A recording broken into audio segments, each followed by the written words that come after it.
Therapy झाली होती त्यांची, तेही त्यांचं मनोगत व्यक्त करतील 2 शब्दांमध्ये. मी सर्जेराव काळे, अहमदनगरजवळ देहरे माझे गाव आहे. मला मणक्याचा त्रास आहे. मला आता चक्कर यायची, बॅलन्स आहे, आणि मला 15-20 वर्षापासून त्रास आहे. मग मला बाहेर ऑपरेशन सांगितलं होतं. मग मी इथं डॉक्टरांकडे आलो.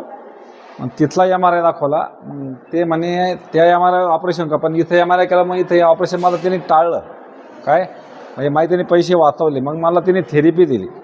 मला मग इथं मी 8 दिवस ॲडमिट होतो. मग मला आता बऱ्यापैकी फरक चांगला पडला आहे पाहिजे. आणि ह्या टीमचं मला इतकं सहकार्य आहे. मी इथं आतापर्यंत 5 पेशंट आणले. काय आज एक आमचे चुलते ऑपरेशनला आणले डायरेक्ट. उद्या इथं त्यांना ॲडमिट केलंय. काय 1 महिन्यात मी 5 ते 7 पेशंट पाठवले डॉक्टरांकडे. म्हणजे तुम्हाला छान अनुभव आलेला आहे. अनुभव छान आला. म्हणजे डॉक्टरांची शंका घेण्यासारखं काहीच नाही. डॉक्टर योग्य असलं तरच ऑपरेशन करतात, बळच खर्चात घालत नाहीत. हे पण महत्त्वाचं आहे. म्हणजे माझा अनुभव आहे. आता मला बाहेर ऑपरेशन सांगितलं होतं. म्हणते मला तुझी गादी सरकली, ऑपरेशन करावं लागेल.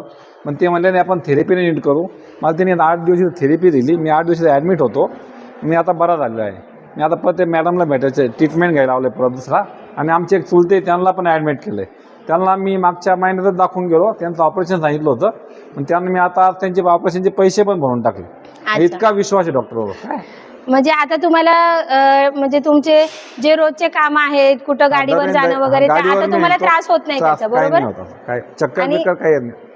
थेरपीच्या अगोदर तुम्हाला त्रास होत होता का गाडी वगैरे चालवण्यासाठी? मला मणक्याचा त्रास आहे. अच्छा. आणि आता चक्कर वगैरे सगळं व्यवस्थित आहे? व्यवस्थित. चालेल. थँक्यू. Thank you so much. धन्यवाद.